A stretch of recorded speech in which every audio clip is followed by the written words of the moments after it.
It seems little if anything was written for future generations, unless you count samplers, who could read. After all, everyone needed clothes, so women sewed, and those who enjoyed the sewing would naturally start embellishing, hence embroidery. It appears that the same stitches have survived throughout history.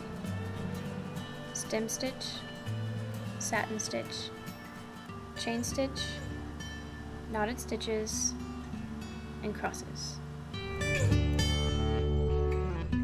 The very early samplers were used as references by the embroiderer or seamstress as to how certain stitches were done. These were usually kept to be referred to when needed and added to as new stitches and designs were learned. Random samplers were the most common, with motifs and newer stitches placed closely together in any old way to conserve space.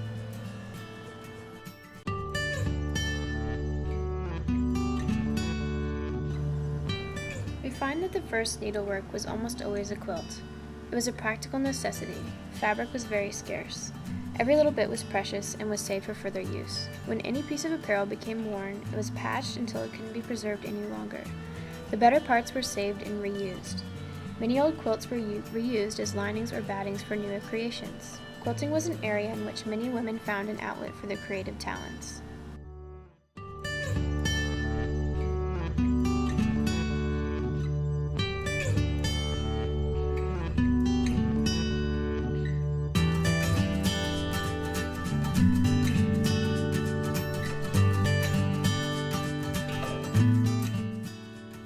Porcupine quillwork is an art form completely unique to North America.